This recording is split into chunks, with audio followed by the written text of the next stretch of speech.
Lembaga penyiaran publik lokal 88,5 MHz Irama FM paling dipercaya milik kita bersama. Selamat pagi para pendengar Irama FM ya. Jumpa kembali di kesempatan hari ini bersama dengan di PPKP Kabupaten Purworejo. Dan satu tema yang bakal kita bahas adalah mengapa ikan perlu dipuasakan. Dan di kesempatan hari ini hadir narasumber kita ada Pak Joko Susanto STP dan saya Joko Sebastian yang bakal jadi teman Anda juga sampai tepat jam 11 siang nanti ya. Selamat siang ini Pak Joko. Selamat siang Mas Joko juga ya.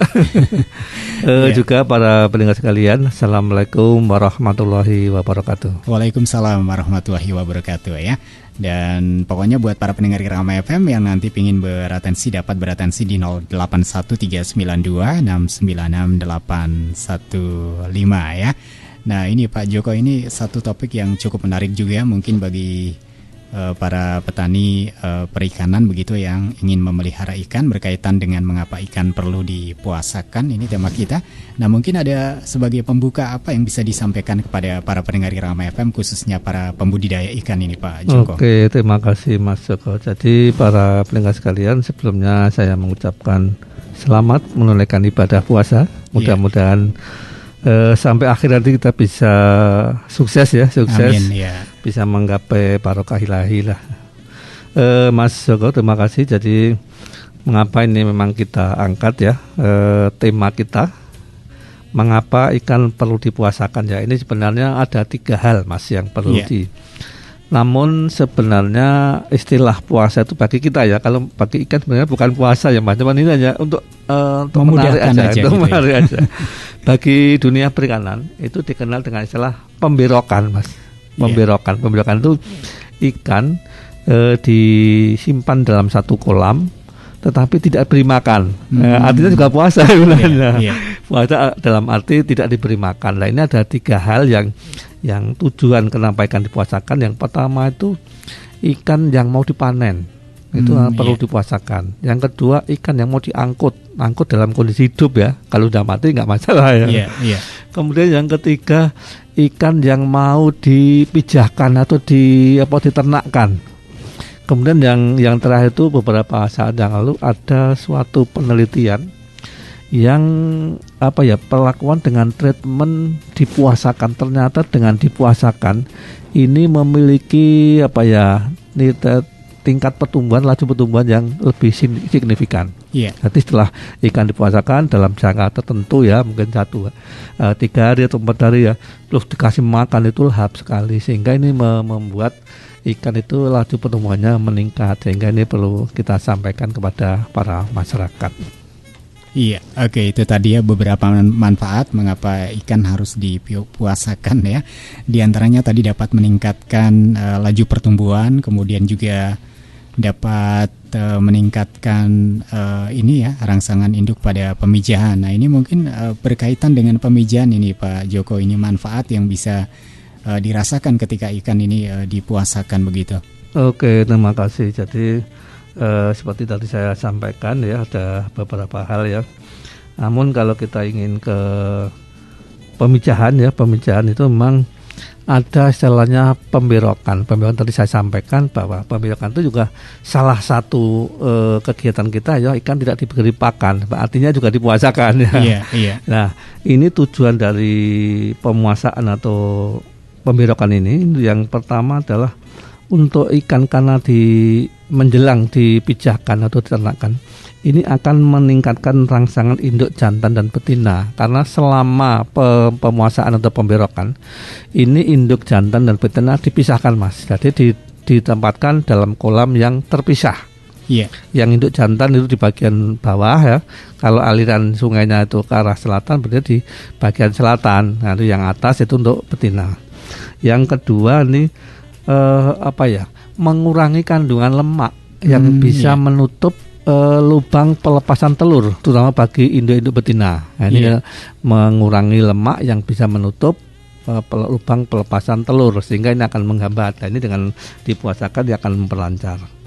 Kemudian juga dengan dipuasakan ternyata ikannya itu mengurangi stres. Ternyata ikan yang dipuasakan dengan ikan yang dikasih makan yang lebih itu akan daya tahan terhadap goncangan suhu, goncangan perubahan lingkungan itu akan tinggi, sehingga kalau tadi saya sampaikan selain tadi untuk pemijahan kan juga untuk pengangkutan lah, ikan kan yang mau diangkut itu kalau yang dipuasakan dengan yang tidak itu akhirnya beda, tingkat kematiannya akan lebih tinggi pada ikan-ikan yang kenyang. Nah, sehingga ini bagi para pengepul mungkin tengkulak yang mengirim ikan jarak jauh, ini mesti sudah memiliki trik-trik dalam rangka meningkatkan mengurangi kematian selama pengangkutan itu dengan cara dipuasakan, begitu Mas. Iya, itu tadi ya salah satu manfaat ketika ikan mau dipijahkan ini perlu dipuasakan ya.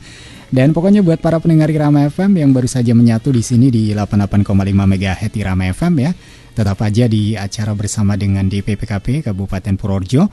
Dan satu tema yang kita bahas adalah mengapa ikan perlu dipuasakan. Ada saya Joko Sebastian, juga narasumber kita dari DPPKP Kabupaten Purworejo Pak Joko Susanto STP ya. Dan Pak Joko, kalau tadi kita sudah dengar ya disampaikan ini ikan perlu dipuasakan ketika akan dipijahkan, kemudian ketika akan diangkut ke suatu tempat yang agak jauh begitu. Nah, ini mungkin bisa dijelaskan secara teknis seperti apa yang bisa dilakukan atau prosesnya ketika ikan ini dipuasakan untuk tujuan-tujuan tertentu ini. Oke, terima kasih. Jadi kita tujuannya tadi sudah saya sampaikan ya, antara lain untuk meningkatkan rangsangan, mengurangi stres dan sebagainya. Nah, ini lalu kita kapan kita melakukan treatment pemuasaan ikan, yaitu yang pertama kalau kita ingin panen, nah itu biasanya ada waktu pemberokan dalam waktu dipuasakan selama 2 hari sebelum dipanen. Jadi ikan-ikan yang mau dipanen 2 hari sebelum waktu H itu dipuasakan, tidak diberi pakan. Nah, ini mungkin bagi orang tertentu mungkin bertanya ya, nah, nanti beratnya berkurang, timbangannya turun gitu ya. Berkurang. Namun ini dari sisi keamanan selama nanti proses panen sampai ke pengangkutan, ini dengan dipuasakan tadi hasilnya akan lebih baik. Artinya prosentase ikan yang stres kemudian yang rusak dan mati ini akan sangat tinggi kalau ikan kondisi kenyang. Berarti artinya kalau pagi masih dikasih makan kemudian siang dipanen, lah ini juga akan berisiko, kecuali kalau ikan itu sudah volume kecil dan langsung dikonsumsi, itu berbeda. Tapi kalau ingin dipasarkan jaraknya jauh, mungkin ya kita ke Jogja, ke Magelang, dan mungkin sekarang dan besok baru nyampe misalnya, ini harus diperhatikan. Yang kedua, pada kegiatan pembenihan ini memang induk-induk yang sebelum dipijahkan, induk jantan betina, setelah dilakukan seleksi ya, maksudnya seleksi, kemudian induk sudah matang telur ya, ini dipisahkan dalam kolam yang berbeda. Nah, ini selama pemberokan tadi, pemuasaan ini tidak diberi pakan ya, sekitar 2-3 hari tidak diberi pakan. Yang kemudian manfaatnya tadi sudah saya sampaikan, akan mengurangi kandungan lemak yang bisa menutup lubang pelepasan telur dan sperma, sehingga nanti akan memperlancar proses pembuahan telur. Jadi ikan-ikan itu akan ibaratnya kalau ikan yang langsing ya, mungkin akan lebih leluasa, gerakannya lebih lincah karena langsing ya, dibandingkan yang kegemukan dan sebagainya. Kemudian untuk kegiatan budidaya ya, ini juga pernah dilakukan penelitian, tadi saya sampaikan, dengan pemuasaan ternyata yang pertama tuh laju pertumbuhannya meningkat, yang pertama. Yang kedua mungkin kandungan proteinnya akan lebih baik ini dengan pemuasaan, karena ikan yang kita nikmati sebagian kan proteinnya, sedangkan dengan pakan-pakan yang mengandung lemak ini mungkin di beberapa orang tertentu tidak diinginkan, sehingga lebih baik dia untuk sebelum dipanen, belum diangkut, ini perlu dipuasakan. Kemudian juga ikan-ikan tadi yang mau dipanen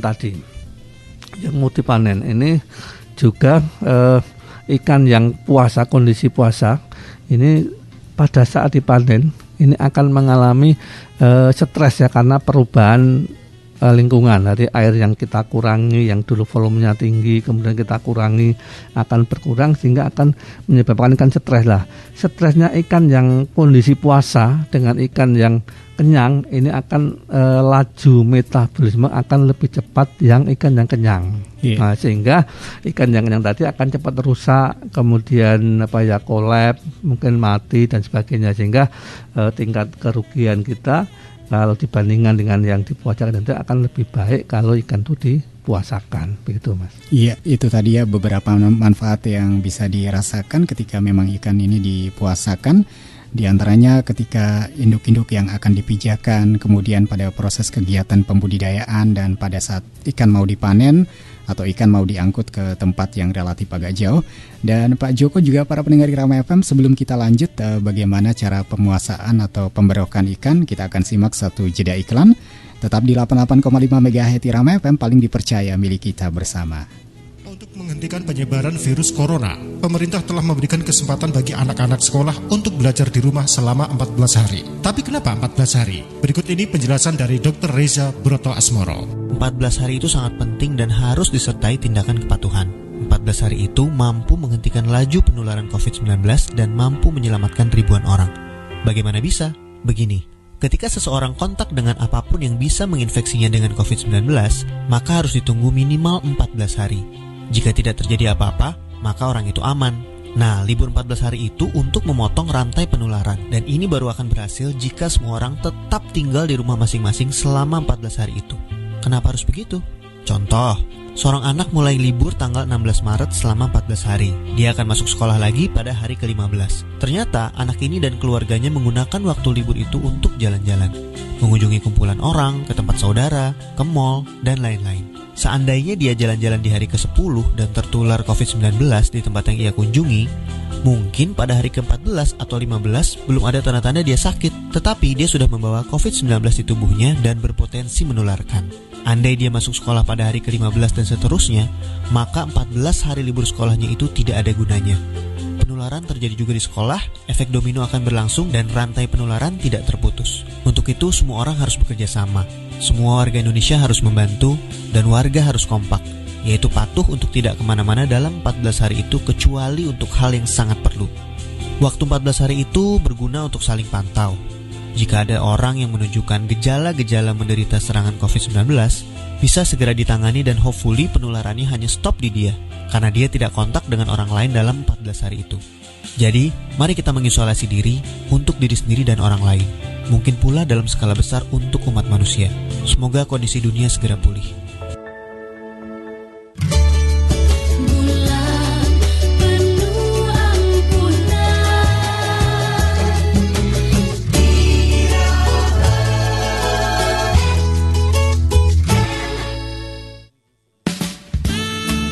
Delapan 88,5 MHz Irama FM, paling dipercaya, milik kita bersama. Dan para pendengar Irama FM, kembali dilanjut ya bersama dengan di PPKP Kabupaten Purworejo untuk kesempatan hari ini.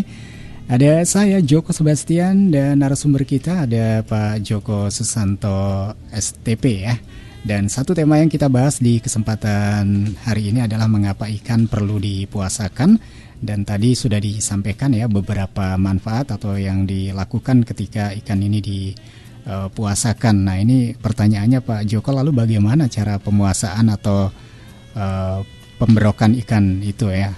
Butuh jangka waktu berapa dan seperti apa begitu? Oke, terima kasih Mas Joko. Jadi untuk pemberokan untuk ikan yang akan dipijakan ya, ini ikan sebelum dipijakan biasanya kita selalu mengadakan persiapan induk, yaitu dengan cara memilih induk jantan dan betina yang benar-benar siap untuk dipijakan. Nah, setelah melalui pemilihan induk-induk yang sudah baik tadi, kemudian kita menyiapkan kolam. Jadi kolam-kolam yang akan dipakai untuk pemberokan itu ada 2 unit misalnya. untuk yang sebelah atas biasanya ini gunakan untuk induk-induk yang betina, Yeah. ya induk betina. Kemudian yang bagian bawah ini untuk induk-induk yang jantan. Karena kenapa demikian? Karena induk-induk jantan itu sifatnya usil ya Mas, sifatnya usil. Jadi selalu bergerak-gerak, selalu menimbulkan gerakan-gerakan yang bisa menimbulkan rangsangan bagi si betina. Kalau nanti induk jantan ditempatkan di bagian atas, lah air yang digunakan untuk pemelihara ini dan masuk ke dalam kolam induk betina ini akan bisa merangsang induk betina untuk mengeluarkan telur. Sedangkan di situ tidak ada jantan, sehingga nanti akan tidak terjadi pembuahan, jadi pengeluaran telur yang sia-sia, sehingga ini dihindari. Nah, ini selama pemberokan tadi ya, waktunya kurang lebih 2-3 malam. 2-3 malam. Berarti biasanya kita menangkap di pagi hari, kita tangkap, kemudian kita masukkan ke kolam pemberokan selama 2-3 malam ya, hitungannya kita malam ya. Nanti 2 malam atau 3 malam baru kita masukkan, kita satukan ke dalam kolam pemijahan. Nah, selama di kolam pemberokan ini ikan dipuasakan, tidak diberi pakan ya. Tujuannya tadi saya sampaikan untuk mengurangi lemak yang bisa menyumbat saluran pengeluaran telur, kemudian juga untuk membuat ikan itu tambah rangsangan ya, karena dipisah dalam waktu 2 hari. Nah, kemudian untuk pemberokan yang ikan-ikan yang lain ya, mungkin artinya bahwa induk-induk yang tadi sudah diberokkan tadi untuk pelaksanaan pemijahannya di hari ketiga ya. Ini mestinya biasanya juga kita lakukan pada pagi hari, di mana bahwa untuk penanganan ikan ya, menangkap kemudian menangani sebaiknya pada saat suhu rendah ya, suhu rendah yaitu pada pagi hari. Jadi kita tangkap pagi, nah kita berok, nanti kita tangkap pun untuk akan kita pijahkan di kolam pemijahan juga pada pagi hari lah. Nanti setelah kalau induk tadi memang benar-benar sudah matang telur, matang gunat, ini pada siang hari kita masukkan, nanti malamnya akan melakukan pembuahan telur. Nanti si betina akan mengeluarkan telur, kemudian si jantan ini akan membuahi. Nah, ini akan terjadi pada malam hari, dan pagi harinya biasanya sudah kelihatan telur-telur yang berserakan di kolam ya, berserakan di kolam, karena telur itu sifatnya adalah menyebar di dasar perairan. Namun pada ikan-ikan jenis tertentu ini, supaya tidak menyebar ke dasar kolam, ini kita buatkan bahan penempel telur. Bahan penempel telur berupa kakaban atau terbuat dari ijo atau mungkin bahan-bahan lain, sehingga telur tadi akan menempel di bagian-bagian media penempel telur, sehingga nanti pada saat sudah selesai pembuahan, induk kita angkat dan telurnya kita tetaskan. Mungkin begitu Mas. Iya, itu tadi ya bagaimana cara pemuasaan atau pemberokan pada ikan ketika akan dipijahkan begitu ya. Pokoknya buat para pendengar Irama FM yang baru saja menyatu di 88,5 MHz Irama FM, diucapkan selamat siang, dan kita masih bersama dengan di PPKP Kabupaten Purworejo. Ada saya Joko Sebastian, juga Pak Joko Susanto STP ya. Satu tema yang kita bahas, mengapa ikan perlu dipuasakan ya.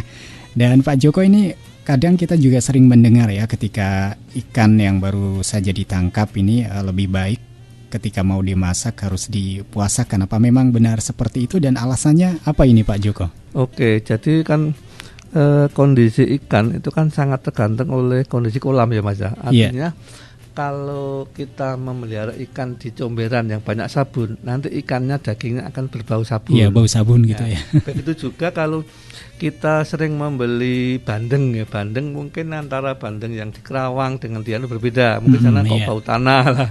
Ini mungkin sangat terpengaruh oleh dasar perairan, sehingga untuk mengatasi supaya nanti tidak terasa bau tanah, ini memang ikan-ikan itu harus diberok, harus dipuasakan. Artinya bahwa ikan misalnya, tapi ini kondisi hidup Mas ya, kondisi hidup. Berarti ikan yang masih hidup sebelum kita masak itu kita tempatkan pada kolam yang ada aliran air. Nah, ada aliran air, jadi ada aliran air.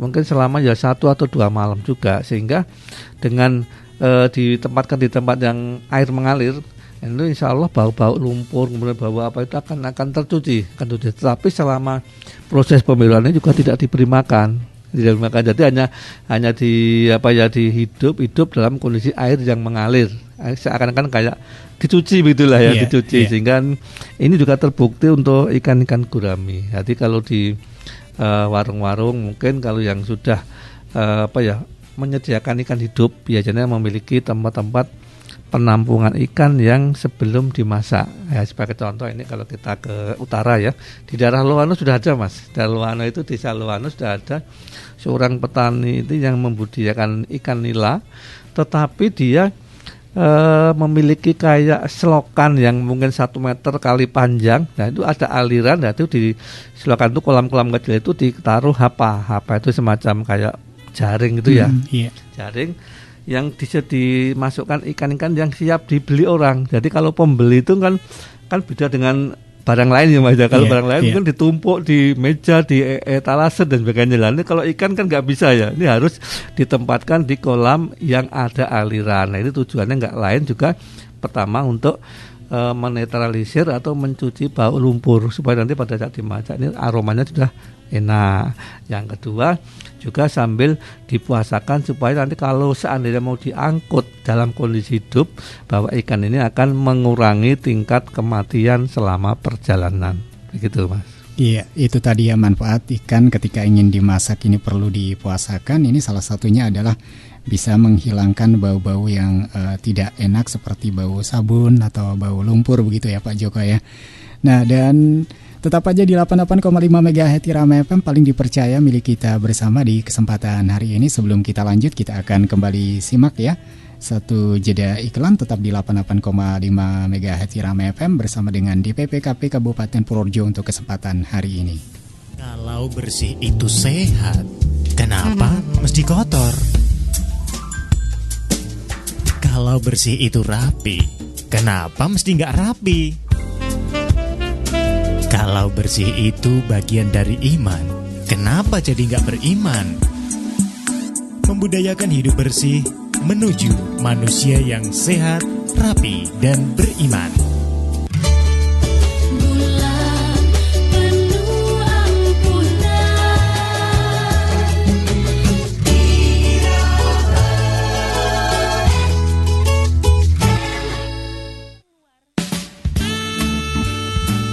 Lembaga penyiaran publik lokal 88,5 MHz Irama FM paling dipercaya milik kita bersama, dan tentu saja masih bersama dengan DPPKP Kabupaten Purworejo.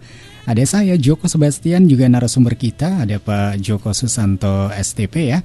Dan satu tema yang kita bahas adalah mengapa ikan perlu dipuasakan ya. Dan kalau tadi udah sempat dibahas ya bagaimana ketika ikan mau dimasak ini dipuasakan supaya rasanya ini jauh lebih enak, tidak bau lumpur atau mohon maaf tidak bau sabun ya ketika mungkin ada ikan yang dipelihara dekat dengan comberan begitu ya Pak Joko ya. Yeah. Nah kalau bicara tentang ikan-ikan yang baru dipanen ini Pak Joko, mungkin ketika kita pelihara lele kan biasanya dilakukan yang namanya penyortiran ya karena pada jangka waktu tertentu itu ada yang pertumbuhannya besar, ada yang pertumbuhannya kurang begitu. Nah ini apakah perlu juga dipuasakan atau bagaimana sebaiknya begitu? Oke, terima kasih Mas. Jadi untuk pemuasaan ini sebenarnya kan diperuntukkan untuk ikan-ikan yang terutama mau dipanen ya. Mau dipanen kan tujuan kita kan pertama untuk mengurangi kematian, mengurangi stres dan pengangkutan dan sebagainya. Nah, namun kalau ikan-ikan untuk lele ya, lele ini kan sering kita jumpai juga ya, kita jumpai bahwa sudah dipelihara dalam waktu yang dijanjikan ya. Iya. Tetapi ukurannya tetap kecil karena ini mungkin pengaruh kualitas benih ya. Ini juga sebaiknya kalau memang itu sudah saatnya dipanen Mas, jangan sampai nanti ikannya masih kecil tetapi sudah perutnya sudah buncit-buncit ya, kayak mengandung gitu lah. Itu kan sering terjadi, sering saya lihat ikannya masih kecil, tetapi pada saat kita tangkap perutnya itu buncit, setelah kita buka ya, kita pakai pisau sudah ada telurnya. Ternyata sebenarnya sudah tua ikan ini, cuman istilahnya kuntet ya. Lah ini mestinya ikan-ikan yang sudah umur saatnya dipanen harus dipanen Mas. Cuman kalau kalau tidak bisa laku dijual karena ukurannya masih kecil, kita memberi solusikan untuk dibuat olahan, Mas, olahan. Jadi di wilayah Kemiri dulu pernah ada pengolah keripik lele. Nah, keripik lele itu ditujukan kepada konsumsi lele, ikan-ikan lele yang pada saat dipanen tetapi ukurannya masih kecil. Kurang lebih 30 sampai 40 gram. Berarti masih kecil, 1 kilo itu masih 30 atau lebih. Sehingga ini kalau dijual ke pasar pun mungkin ya tidak ada yang beli ya, tidak ada yang beli. Nah, ini ternyata dengan dibuat keripik ya dengan cara diolah, kemudian digoreng, ditepung, ternyata ini juga tidak artinya bahwa 1 kilo bisa mencapai sampai 100 sampai 150 per kilogram.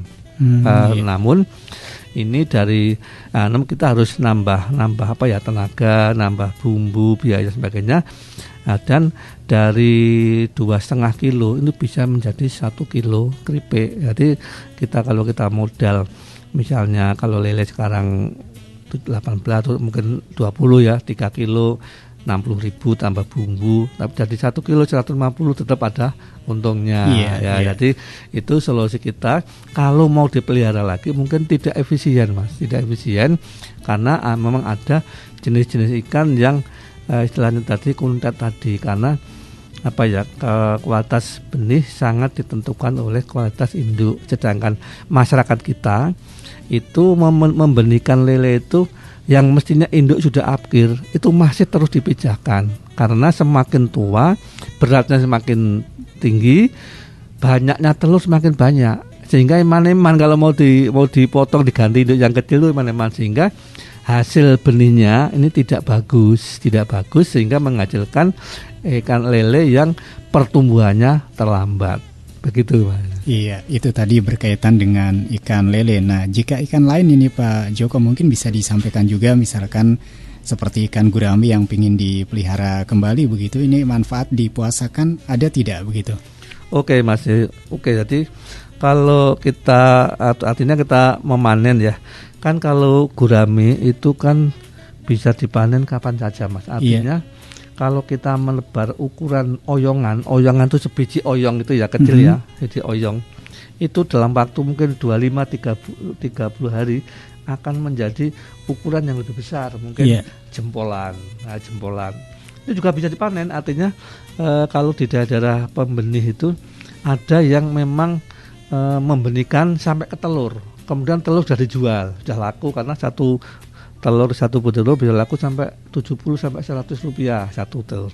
Kemudian dari telur kita deder menjadi oyongan tadi, oyongan menjadi jempolan menjadi siletan. Jadi sehingga dari fase satu ke fase lain ini juga waktu pada saat dipanen juga harus mestinya dipuasakan atau dikelola, sehingga kalau mau diangkut dan dipelihara lagi ini akan mengurangi risiko kematian. Jadi jangan sampai ikan yang kita bawa sudah stres dipelihara di tempat lain yang suhunya berbeda, airnya berbeda, akan mengalami stres dan ikan itu akan mati. Nah, ini fungsi daripada pengelolaan pemberokan atau pemasaran adalah untuk terutama ini menangani supaya tidak stres dan mengurangi kematian selama pengangkutan dalam pengangkutan dan akan dipelihara kembali, begitu, Mas. Iya, itu tadi ya, bagaimana manfaat atau fungsi ikan yang dipuasakan ketika akan dipelihara kembali atau juga untuk diangkut ke tempat yang agak jauh. Dan ini mungkin bisa disampaikan juga Pak Joko, ini berkaitan dengan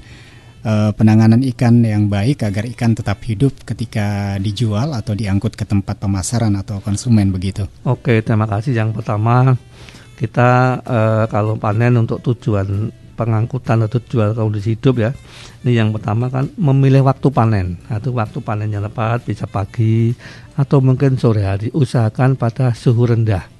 Atau yang kedua, gunakan alat tangkap yang tepat yang membuat ikan itu tidak banyak meronta. Pada saat kita tangkap itu usahakan ikan tidak banyak meronta, karena semakin banyak meronta akan semakin luka, banyak sisik yang lepas, ini akan membangunkan stres dan mungkin kematian.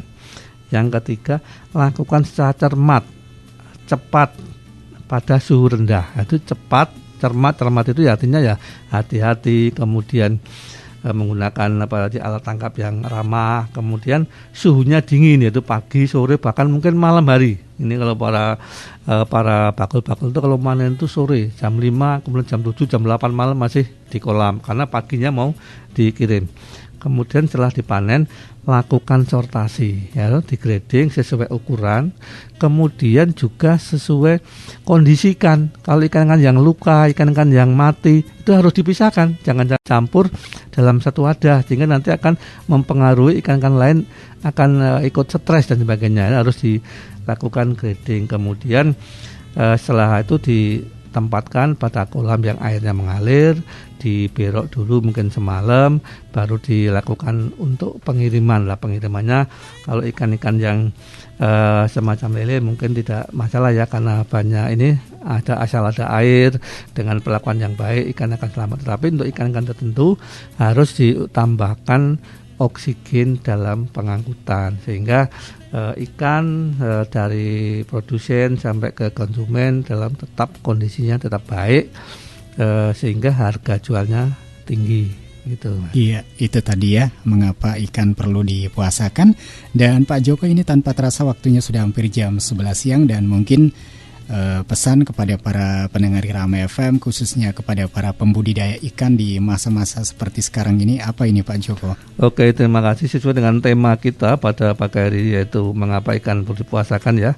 Jadi monggo dicermati bagi para pembenih ikan yang akan melakukan pembenihan, ini perlu ikan-ikan yang belum dibenihkan ini perlu dipuasakan atau dipirok. Kemudian pada saat panen ikan, panen benih juga lakukan secara cermat, pilih waktu yang tepat, gunakan alat tangkap yang memungkinkan ikan itu untuk tidak meronta sehingga tidak terjadi luka-luka dan menyebabkan ikan itu mati. Demikian dari kami, mudah-mudahan bermanfaat. Selamat menunaikan ibadah puasa. Kurang lebihnya mohon maaf.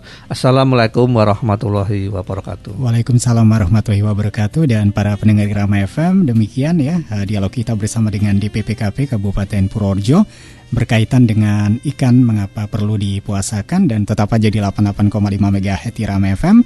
Setelah ini ada warta berita dari RRI Jakarta berupa warta berita olahraga untuk kesempatan hari ini. Lembaga Penyiaran Publik Lokal 88,5 MHz Irama FM, Radio Publik Kabupaten